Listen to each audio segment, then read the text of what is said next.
They fired poor old Kimmel for words he chose to say.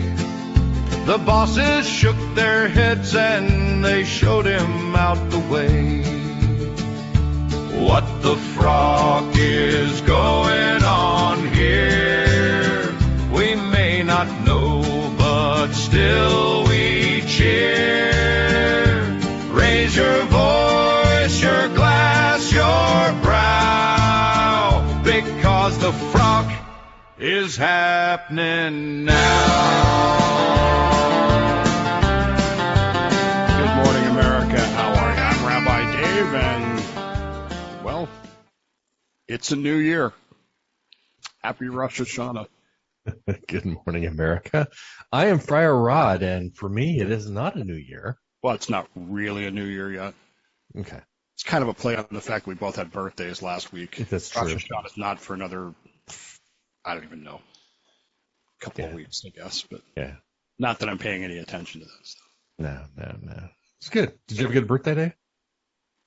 Yesterday? Yeah. I mean, it was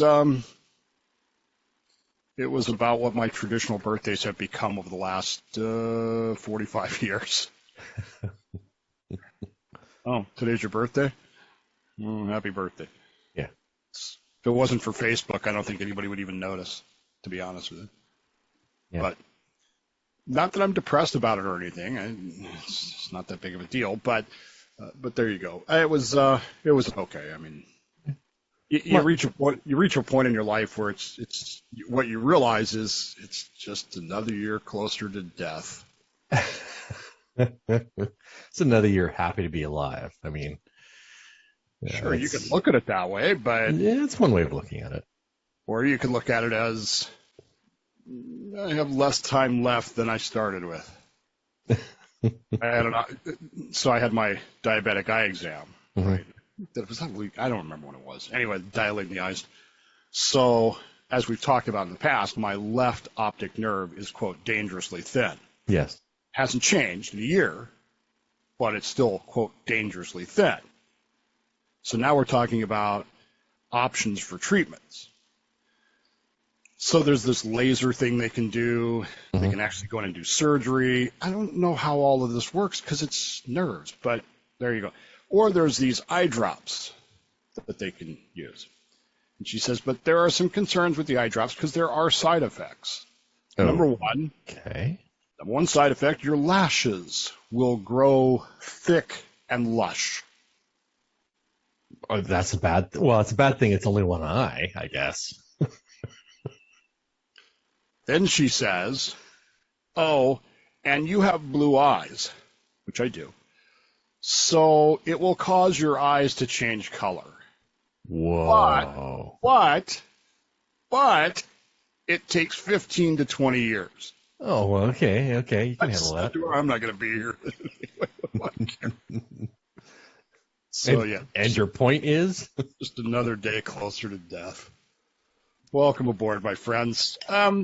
Things are slowly getting back to normal, I suppose. Today, even as we sit here recording, is the big celebration of life for Charlie Kirk down in Arizona. Is that what? Yeah, they're doing in Arizona because Rusty's there and covering that live. So I'm not watching it. I'm here with Rod, and on the television is the pregame football stuff, and I'm, it's not that I don't care. It's just it's time to get back to normal. And of course, normal is going to involve the discussions over freedoms and liberties here in the country, here in the United States of America. I have a lot of thoughts about things that are happening. I'm not telling you that I am absolutely right. I'm telling you what I believe. You can take that for what it's worth. Maybe you disagree. Fine, disagree to your heart's content. But have a discussion. Mm-hmm. You start calling people names and that kind of stuff. It doesn't go anywhere. And the heated element of this is that yesterday here in Seattle, not here in Seattle, because I'm not technically in Seattle, but I can see it from the end of my street. Does that count? Oh, look, there's Seattle. That's what I love. People always say, oh, you're close enough to Seattle. No, there's a big ocean between here and there. Anyway. You're as close as you really want to be. Yeah. So yesterday, I guess, they had a big protest at the local ABC affiliate over the firing of Jimmy Kimmel. Leftists were screeching about freedom of speech and how Trump fired Jimmy Kimmel. Now, look, we could spend a lot of time on this. We're not going to. The fact is, Trump had very little to do with the termination of Jimmy Kimmel. Jimmy Kimmel got himself fired by doing something that was incredibly stupid. Yeah. And the network affiliates weren't going to put up with it anymore. Because the bottom line is they were going to lose views. Not that Jimmy Kimmel had a lot of viewers anyway. This is the part I don't get. Jimmy Kimmel had less than 1 million, what, it was like 1.2 million viewers per episode? Something like that. It was really low. Of which 20% were the prime demographic, the 18 to 49 demographic. Yeah. Now, the argument goes, and this is the argument I got into, somebody goes, oh, that's just cherry picking your data, because what about all the online stuff? What about all the streaming stuff? What about the Instagram Reels and that stuff? That has way more viewers than the 1 million. Yes, but advertisers aren't paying for that. Mm-mm.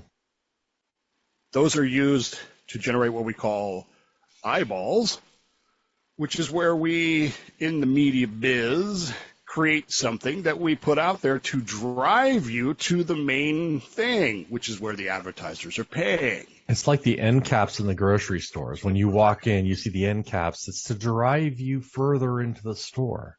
Check. And God damn it if they don't do it with a freaking candy corn. Anyway. So once we got past all that stuff, 18 to 49 demographic for the Kimmel Show was really bad. Less than 20% of his very small audience was that prime demographic. Now, what intrigued me was I began running some research on this kind of thing, kind of looking at this, because how does that compare? Mm-hmm. So the golden age of nighttime talk television, the Johnny Carsons, the David Lettermans, the 1980s, 70s, and 80s. And I'm here to tell you that I am a Johnny Carson fanatic. I loved Johnny Carson. It's really good. And the thing about Johnny Carson was, you may know, air quote, his politics, but you never heard it on the show. No. You think you did, but you didn't. And there's a famous interview of him talking to somebody about why he doesn't get into what his personal politics are on the show. And it's enlightening and it's brilliant. And Johnny Carson had a reputation for being very reserved about his personal politics on the show. Now, off the show is a different matter, but on the show he picked on everybody, which was great. And I remember when I discovered it in 1976. Well, it was actually late December of 75 into 76. And fortunately, Rod, I lived in the Mountain Time Zone, which meant that Johnny Carson came on at 10:30, not 11:30. Oh, there you go. So, my parents went to bed early. I'd just stay up and watch Johnny Carson. And there's still some funny things about that. One of the funniest was his whole thing with Don Rickles over the pencil box. Don Rickles was starring in a show called CPO Sharkey, which is, not to put too fine a point on it, one of the worst TV shows ever made. But it's about the Navy, and it's about boot camp in the Navy, which I was looking at in the late 70s. I was looking at going, right? Yeah. And Don Rickles was guest hosting the show one night and broke Carson's pencil box that he's kept on the desk for, since he was in New York, so 20, 25 years. Rickles broke the box. Messing around, he breaks the box. Well, the next night, Carson's back, of course, and he notices that the pencil box that I don't want to say treasures, but this has been something that he's had for a while, is broken. And he notes that CPO Sharkey is filming in the studio across the hall. And so he drags a camera and a very long microphone and interrupts the filming of CPO Sharkey to accost Don Rickles over the pencil box. And it is some of the greatest television I've ever seen in my life. Yeah.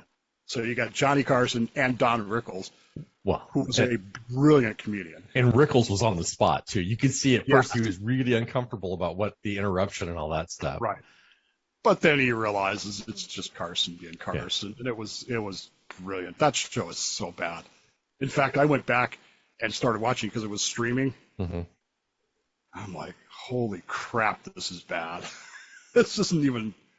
It's funny because it's so bad. Yeah. But it was filmed at RTC San Diego, which is where I went, and so there's a lot of landmark shots that I'm. Anyway. I like Johnny Carson, but you never really knew what his politics were. And unfortunately, late night television in that golden era was like that.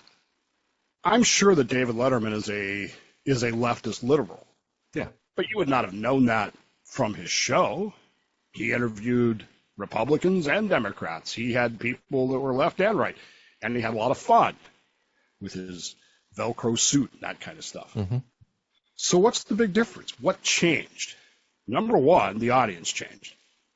Johnny Carson, his average viewership was somewhere between 10 and 15 million per episode. That's huge. Whereas Jimmy Kimmel, barely breaking 1 million.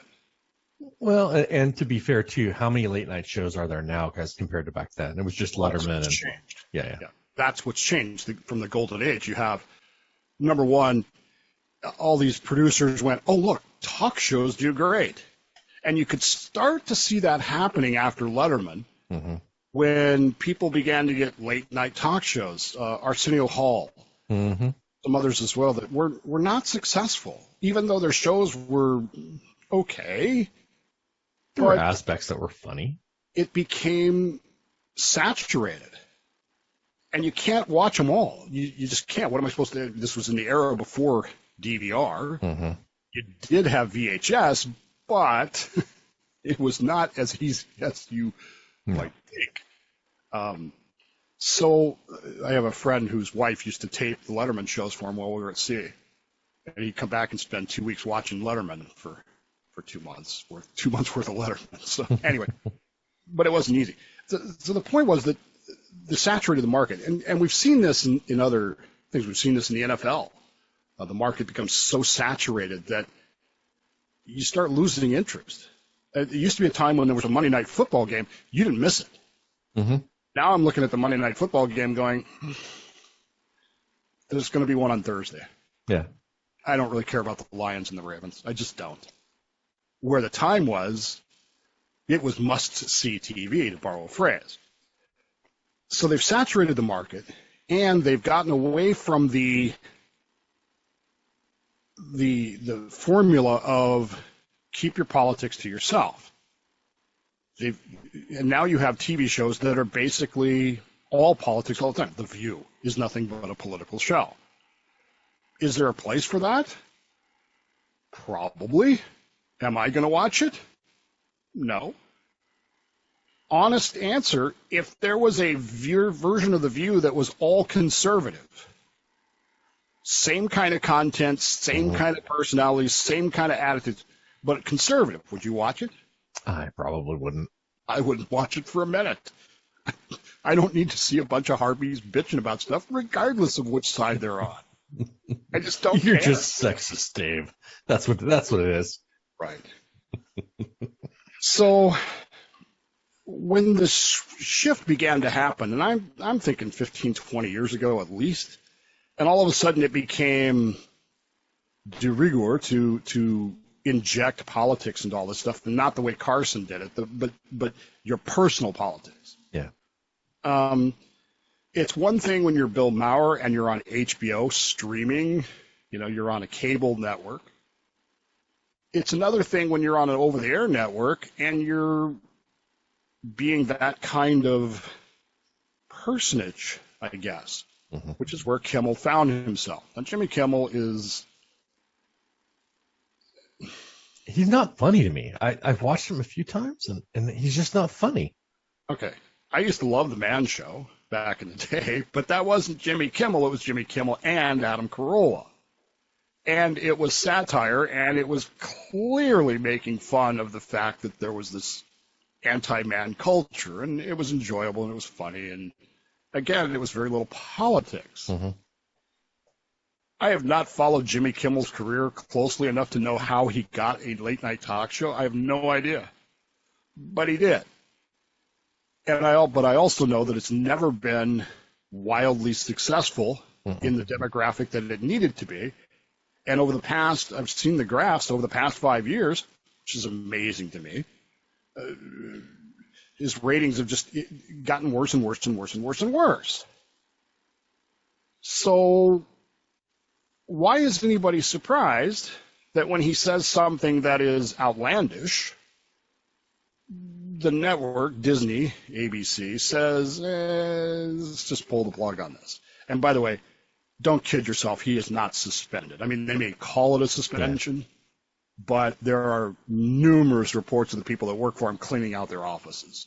Well, and I had read that it was more than just Disney. They had talked with him, and he said that he's not going to hold back. He's going to make more statements. And so there was a number of other affiliates and their advertisers that were complaining, saying that they were going to pull their funding, they're going to pull their ads off of the show. So it was a monetary decision.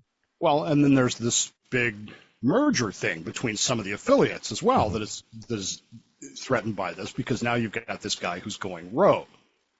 Well, look, I used to work for the radio station, as you know, and while in theory, at least, I had free reign, I could pick things and I could say what I needed to say, and there's still limits.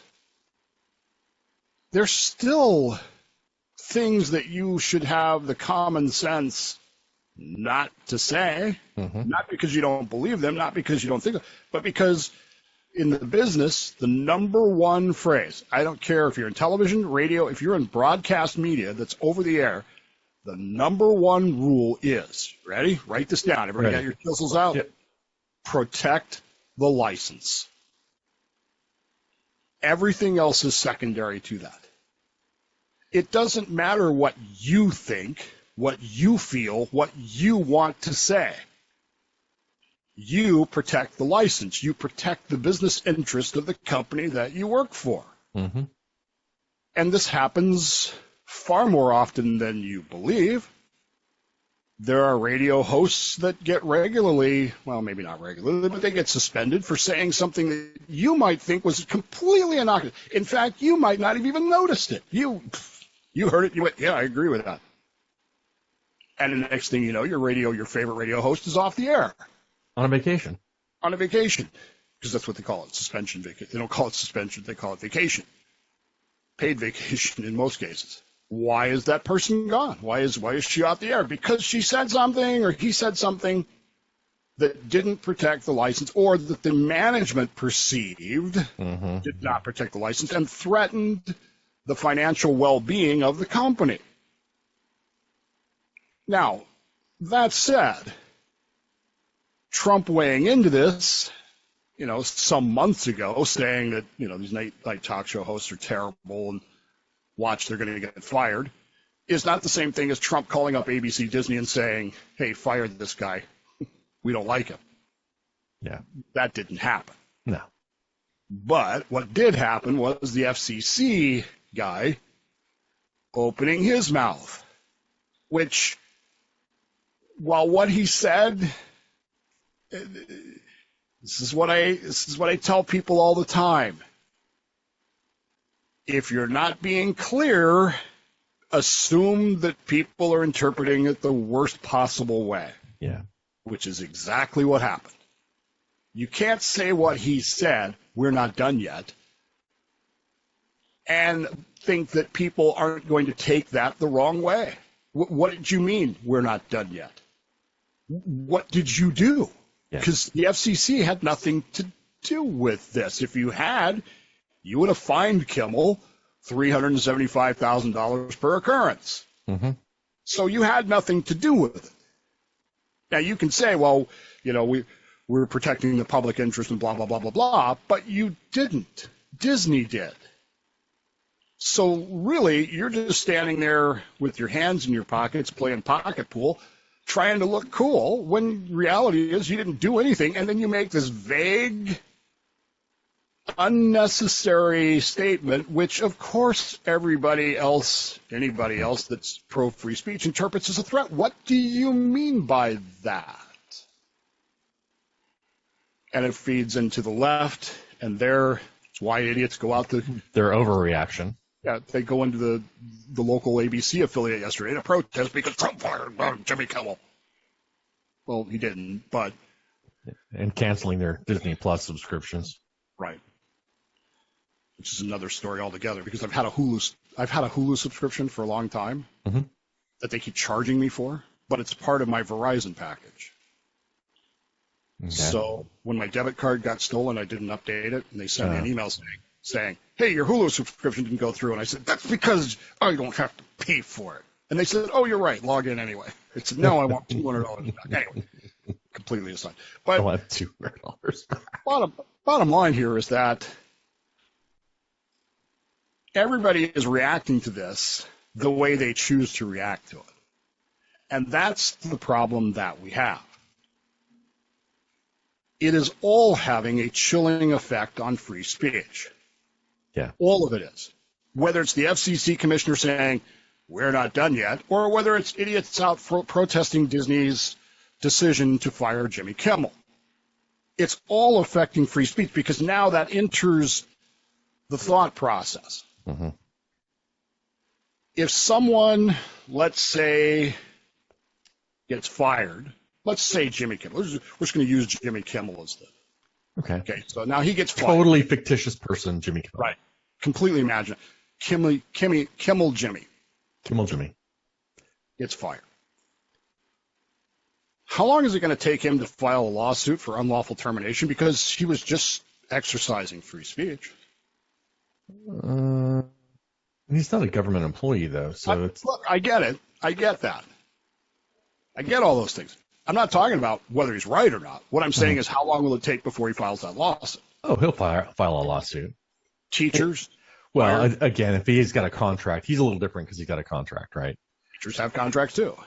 Yeah, labor contracts, yeah, but garbage collectors, all these people that have been fired because they got outed for saying things that were offensive. The teachers one's going to be interesting because it's going to be the unions and stuff going against the administration, but this is a lot of complaints that conservatives have had. That's part of the problem with Jimmy Kimmel, who is on record as saying Disney did the right thing by getting rid of both Roseanne Barr and Gina Carano. Yeah. For saying things that he didn't like. And if you're on the defense team in that lawsuit, isn't that Exhibit A? Yeah. Look what he said here. Didn't they settle with Gina Carano? I have no idea, man. I don't pay attention to that stuff. So they did. They settled. But I don't have to be Nostradamus to tell you that these unlawful termination suits are coming. Well, his is going to be performance-based because he refused I get to. It, but I'm talking across the board. Yeah. There's going to be. It doesn't stop someone from suing. You're right. Right. So these lawsuits are going to be heard. Lower courts, depending on where they are going to make a ruling. What are they going to decide? I mean, just reading the tea leaves today, how likely is it that at least one court will say, yep, you're right, you can't be terminated for free speech? Yeah. Likely, unlikely? It's likely that you'll get some lower court that does it, and it'll go up the chain. It'll go up the chain because some other court will say, yes, you can. And they'll cherry pick everything, right? Exactly. And you'll need a split decision. So this will make its way to the United States Supreme Court, where the Supreme Court will decide whether or not you can be terminated for free speech violations. And what I'm telling you is it doesn't matter what the court's reasoning will be. None of that matters. The court will either decide that yes, you can, or no, you can't. What's the effect of either one of those decisions? Protests. If the court comes out and says, no, you can't fire someone for expressing their opinions on Twitter, even though their Twitter account says they work for you. What happens the next day? Yeah. What's the conservative argument about what's been happening for the last 20 years? If the court comes out and says you can do that, again, regardless of the reasoning, which, by the way, would be my position, of course you can. Yeah. You're not the government. You're not restricted. But if the court comes out and says, yes, you can, what's the reaction? But there's at-will states. I get all that. Yeah, right. I get all that. California, technically an at-will state. Yeah. You ever try to fire somebody at will in California? Guaranteed lawsuit. Guaranteed. So because at will doesn't mean what it says it means. Because there's other competing, protected classes that fall into play usually with something. I mean, I'm fascinated by companies that will stand there and tell you, hey, we're an at-will employer. Here's our disciplinary manual for progressive discipline. Yeah. Why do you need a progressive disciplinary process if you're an at-will employer? Yeah. We're a government organization, and we have unions that we have to deal with. So, but what's the reaction? What happens if the court comes out and says that? Now, all of a sudden, the left's reaction is, oh, they're silencing freedom of speech. Now, they're not. And we get that. Yeah. But do you think 50% of this country gets that? No, they don't. Dave, you've got like actors that claim to be intelligent right now that are going online complaining about how free speech is being canceled by these companies, right? Mark Ruffalo, he claims to be some brilliant guy, right? But he goes on and he's all left-leaning, and he's ranting about how this is all wrong and how free speech is under attack. And it's like, dude, think a minute. You're saying it, yeah. I mean, how could you say it if free speech was under attack? Yeah. This isn't England where we're trying to arrest 8-year-olds for looking at a social media post. Yes, that happened. Yeah.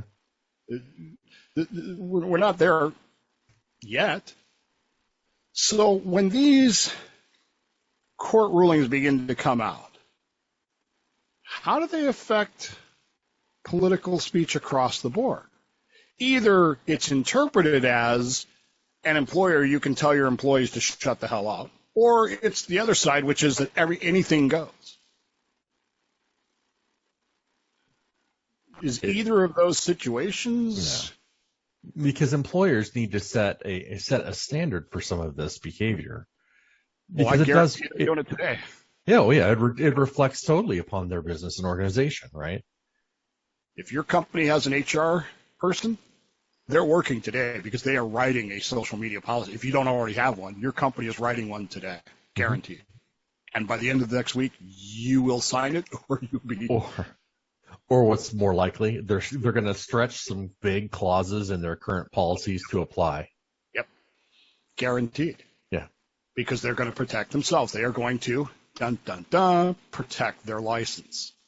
Yeah, and this argument with Kimmel is instructive because it's completely the wrong argument. I mean, leftists are out protesting, oh, free speech, Trump did this, Trump did.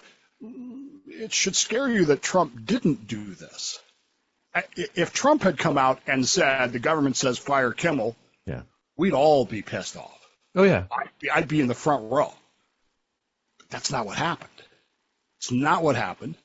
And what did happen has caused me even greater concern, because now we're seeing a situation where the end game of this is the chilling of free speech, regardless of which way we go. Well, and moreover, Dave, right? What started this whole thing was someone forcibly being silenced, right? Yeah. So chilling of speech. Either way, you're going to see someone, and there's edges on both sides that are going to take it and run with that, saying, "Hey, nope, here's my free speech, buddy, with violence." Right. Right. But look at the chilling effect that's having. Mm-hmm. Multiple public figures have canceled events this week, canceled events that are outdoors. I've heard one host say she's not going to do any more outdoor events. Heard several. Free speech has been chilled. Yeah. I've heard her. So I've heard one. I know of several others that supposedly Is this your news, babe? No. Oh, okay. So free speech has been chilled. Because political violence, free speech, has now been, we all agree, it's probably not the best solution. Well, we don't all agree that because that's why Jimmy Kimmel's gotten fired. But for the most rational people realize that this is probably not the best solution to this. But at the same time, look what it's done.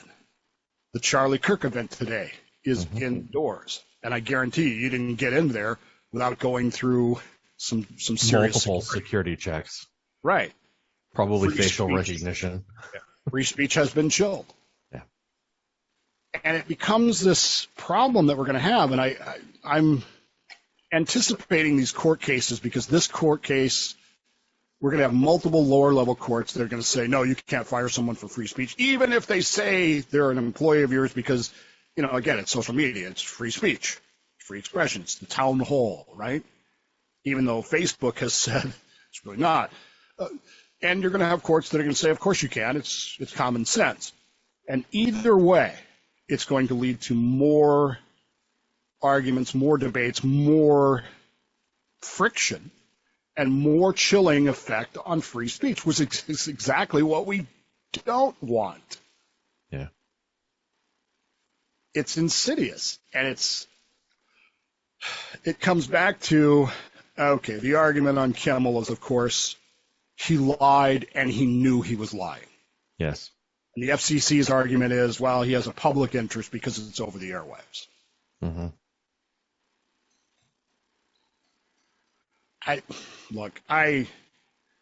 I'm on record, and I will continue to say that the FCC is a dinosaur. It is unnecessary. It is not necessary. And the argument comes back, well, but Dave, you got to have it because you have all these other things that you got to take into account. Do we? It does need to manage spectrums, I think, because that can actually have an impact on. Okay. How hard is that to do? And what does that have to do with speech?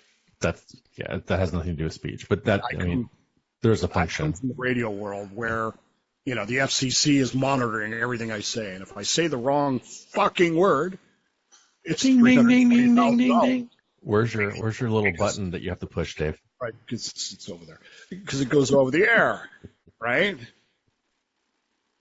Well, but if I'm on streaming, which thank God I am, I'm on the interwebs, which the FCC does not police. I can Nor could they. Nor could they, although they'd like to. They can't do anything to me.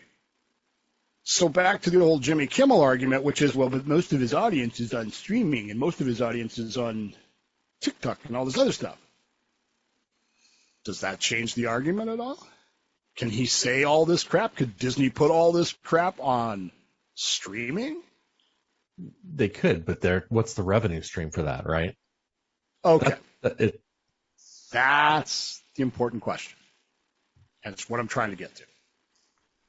Why, in God's name, if I'm Michael Eisner and I own Disney or ABC, am I not having a meeting tomorrow morning saying, you know what, 100 years ago, CBS, the Columbia Broadcasting System, launched radio stations in this country. And for 100 years or so, CBS did radio broadcasts, CBS Radio Mystery Theater, which I loved. But do you know how many radio stations CBS owns today in round numbers? I have no clue, but not Zero. very many. Yeah. Zero.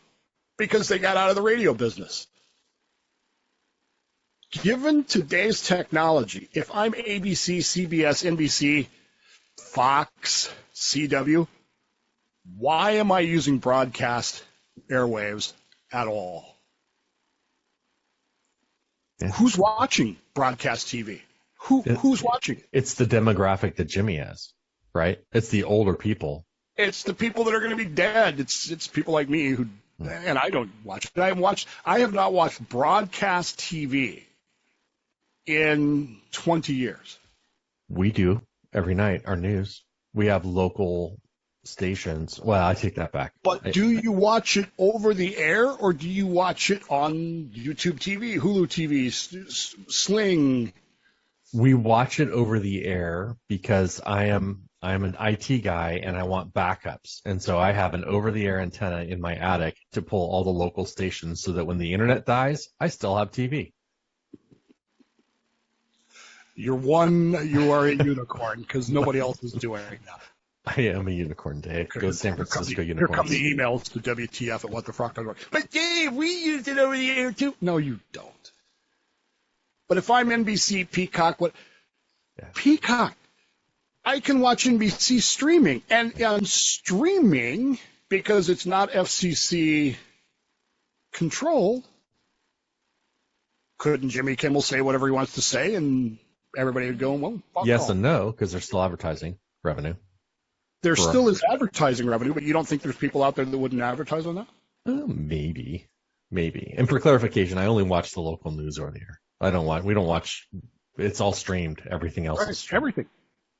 And in today's world, if I owned a media company like that, why wouldn't I just say, you want to threaten my broadcast license? Here. I don't need you. Yeah. Why would I continue? I'm almost to that point with radio. My dream in radio right now, and has been for the last since 2015, is to launch internet radio. Sounds just like what you hear on your AM, but it's on the internet. Now you can say, well, but dude, iHeartRadio app does that. Kind of. It's a horrible app. I hate the app. Terrible. I shouldn't say that, but yeah, it's not the best one out No, there. we love iHeart. We're on iHeart, aren't we? We are. It's okay. Well, at least we are.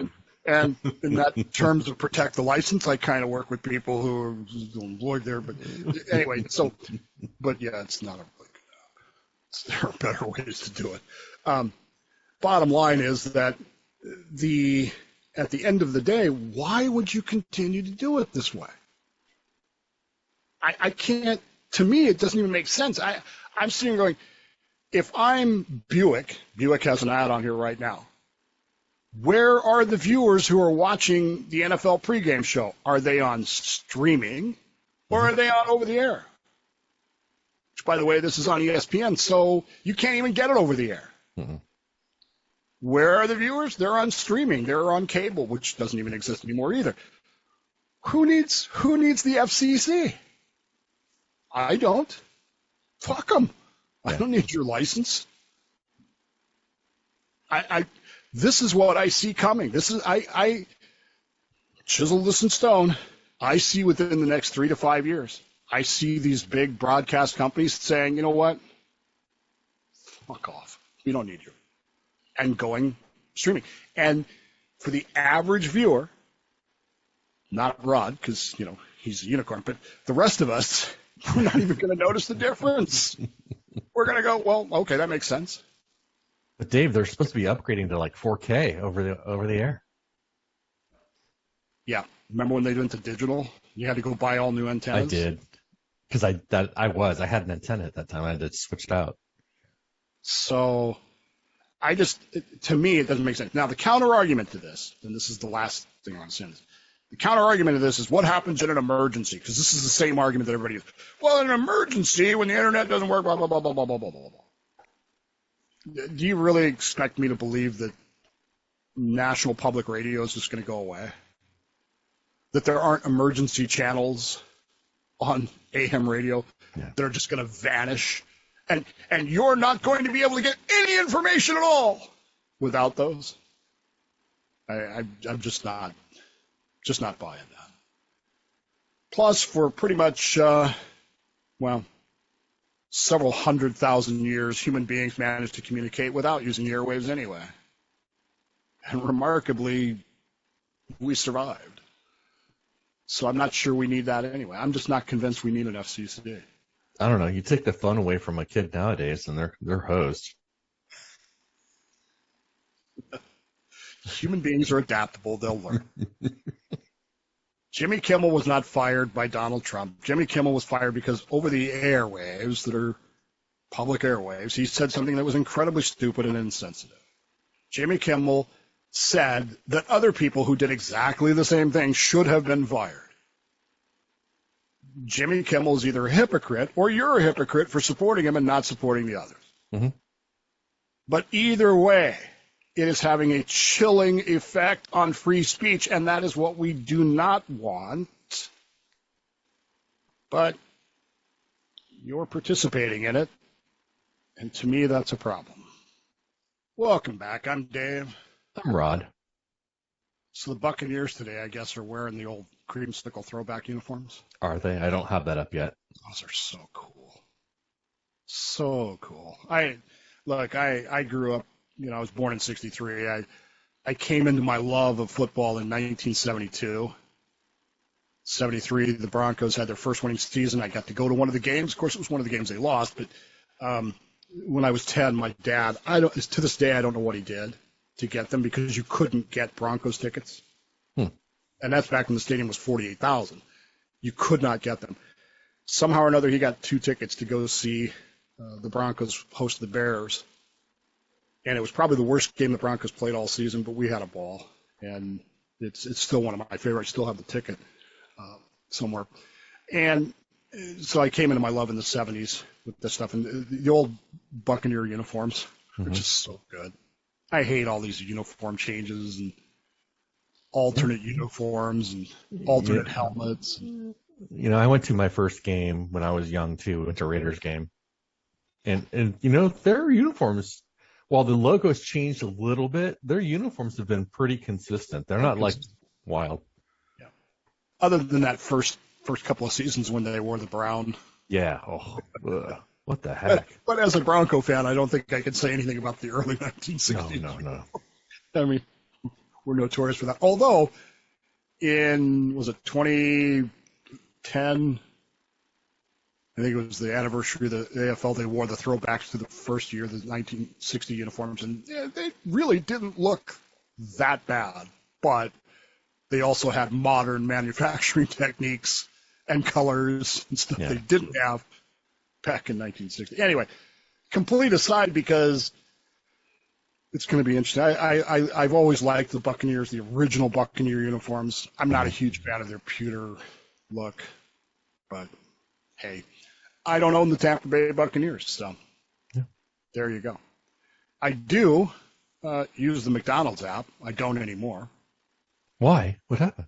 Yeah, so we went through this whole thing with the debit card last week. Remember that? Yeah, I remember that. I suspect that the weak point was the McDonald's app. Okay. Because, as I said, the second card that I got in the same Saturday, as soon as I used it in the app at McDonald's, boom, within 5 minutes, it was stolen again. Huh. Now, if you'll recall when we left you last, I had ordered something that got sent to Monroe, Louisiana. I remember that. And I have spent a week emailing a bot because McDonald's uses AI to do their customer interface now. And this bot keeps sending me a message that says, thank you for your complaint. Please provide the following information. One of the things it wants is the receipt, which, of course, I don't have because I didn't drive 2,511 miles to Monroe, Louisiana to pick up the food and get a receipt. And so I tell it, I don't have a receipt. Sorry, I didn't drive 2,511 miles to get it. Submit. And 10 minutes later, I'll get another email back that literally says the same thing. In order for us to process this, we need your receipt. And this has gone on, I swear to God, for 7 days. So McDonald's stole $12. Not only did my debit card get stolen, but McDonald's stole $12.75 from me, plus my 3,000 bonus points. Not that, that matters, but 3,000 bonus points is a free 6-piece McNugget for my son, which is exactly the size he likes. Did you report it as fraud? I did. I filled out all of their paperwork. I sent all the messages, and I keep getting this bot message back saying we need the following information within 48 hours or we can't process your claim. So I've just kind of come to the conclusion that McDonald's has stolen $12.75 of my money, which, again, I mean, Is it that big of a deal? I mean, I waste that much money on coffee every day, but, well, I don't, but somebody in my family does. That loves Starbucks. I made the mistake of buying a cup of coffee there the other day. Oh, just black coffee? Yeah, the coffee wasn't bad. I mean, don't get me wrong. I don't object to the coffee. What I object to is this size coffee, same size I drink here. Yeah. $2.95, plus they want a tip. Yeah, I'll get a grande coffee, grande black coffee, and a Trenta, which is their large iced tea unsweetened, and it's $12. That's insane. Yeah. Why are we doing this? And then my wife puts all the money on the app, the Starbucks app, which if you do a little research, you find out they have billions. Oh, they're collecting interest on. That they're collecting interest. They have their own private bank that you're depositing money into. Mm-hmm. That, by the way, you can't withdraw for anything except their product. Yeah. You can't go to them and say, look, I put $30 on this, but I want $25 in change. Brilliant. For them. Yeah, it is. It's for brilliant. You, it's the same thing with their gift cards, right? Yes. Yes. You're giving them money. They bank it. And what are they using that money for? Gender neutral bathrooms. Yeah. Telling people to wear T-shirts. Yeah. Being forcibly used to write Charlie Kirk on cups. That was funny. That was funny. So anyway, McDonald's, I'm here to say I'm pissed off at you, and you owe me $12.75.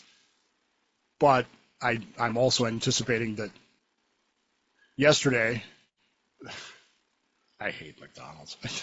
Yesterday, Ben says, I just want a Dr. Pepper. I said, well, then let's walk down to the Chevron store at the end of the street and get a Dr. Pepper. No, he wants a McDonald's Dr. Pepper. Now, in fairness, something McDonald's does with their dispensers, it is better. I will hand that to you. You're not going to get any argument from me. They are tuned specifically to the manufacturer's recommendations for how to make it perfect. Whereas Chevron is not. No. So I got to go to McDonald's to get him a Dr. Pepper. I pull into McDonald's. Of course, the drive-through line is 20 cars deep. So I decide, well, I'll just go in and get one. How hard can this be? Do you know you can't order at the counter at McDonald's here anymore?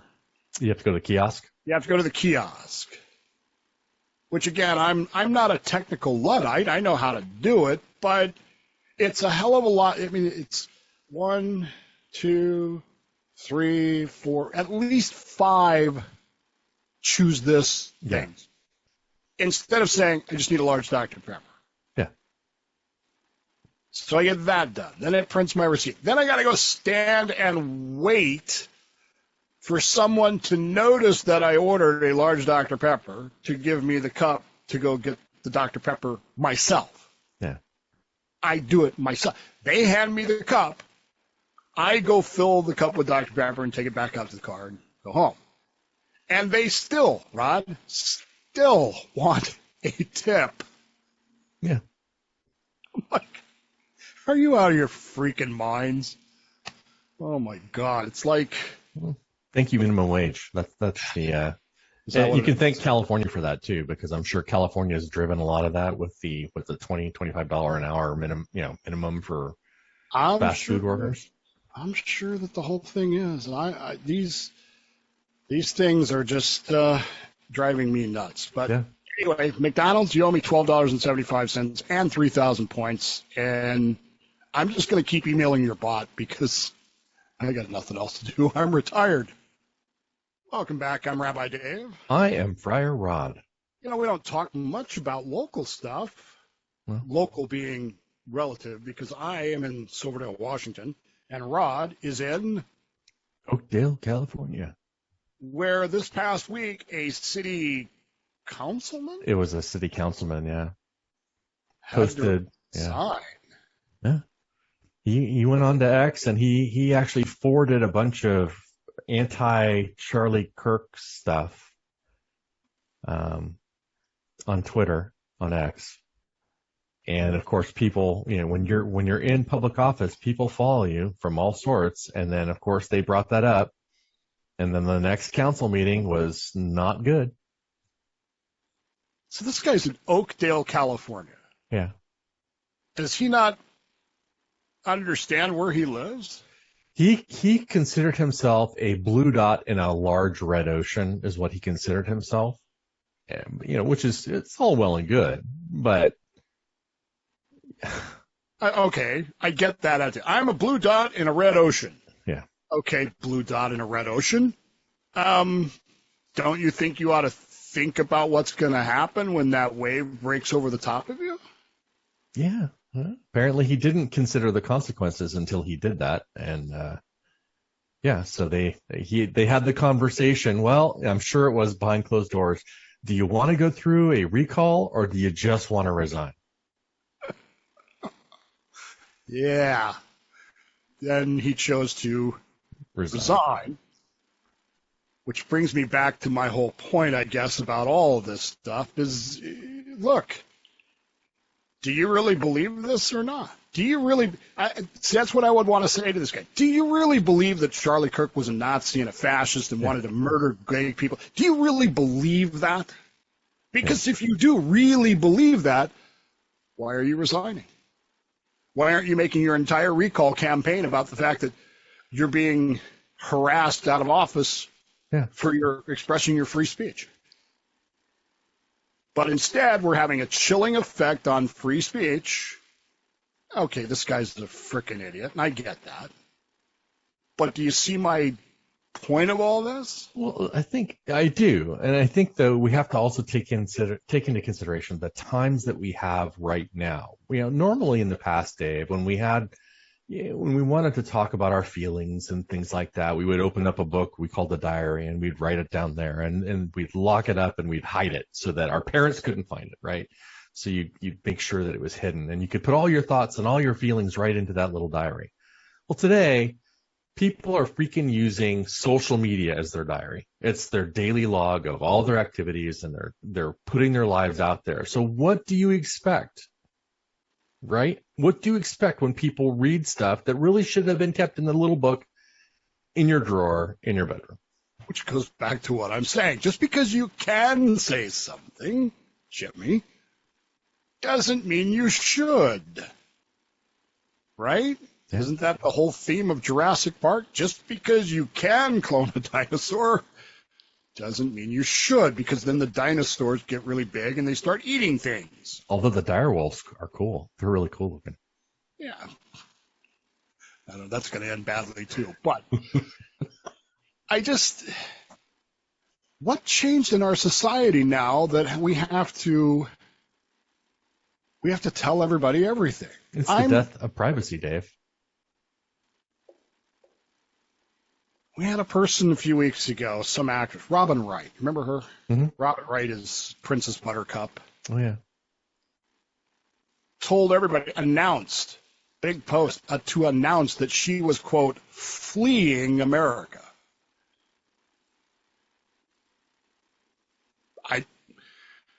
Okay. Was somebody chasing you? I didn't realize she was still here, but okay. I didn't either, but she hasn't been relevant since Forrest Gump. Well, she was, and really the worst evil character in all of history, right? Jenny and Forrest Gump. I mean, she's just. Anyway, bottom line is, she announced that she was fleeing America, but she did this on social media and everywhere else. She's fleeing America. Well, who's chasing you? Yeah. And my reaction to that was, look, attention whore is going to attention whore. Nobody's heard from Robin Wright in 15 years.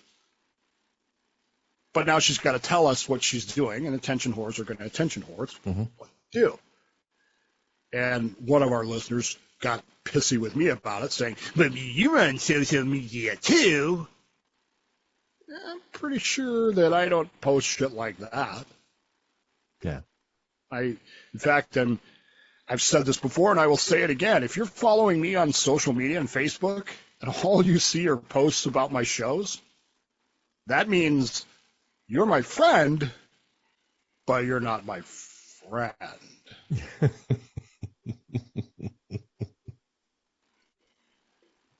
because I'm smart enough to know there are choices about who can see what.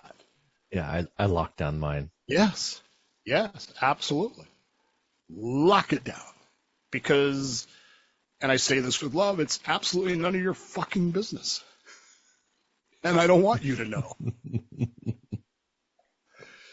But then again, I'm not trying to flee America. All I'm saying, Brad, is that I'm concerned about the effect on the chilling of speech. Violence chills speech. Even if it's unsuccessful. This guy shot Charlie Kirk, and we all agree that he's a nut. We all agree that he's a bad person. He did a bad thing. But now people are reacting, and they're changing their plans and their procedures, and they're protecting themselves because someone else might do the same thing. It's chilled speech. Mm-hmm. Jimmy Kimmel gets fired, rightfully or wrongfully. There are now hosts that are reconsidering what they're saying. Radio show hosts get suspended for saying something that they shouldn't say. They are reconsidering what they should and should not say in the future and how they're going to do it. It happens every day. Speech gets chilled by these actions. And I don't think we're thinking enough about that effect versus the I want my way right now because I don't like the other side mindset.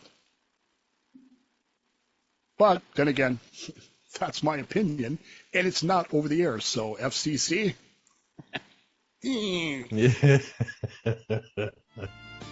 On that note, I'm Rabbi Dave. I am Friar Rod. And we have freely spoken our minds today right here on WTF. So free speech isn't buried, but chilled by every spat. We argue, sue, and cancel, and tip the box for that.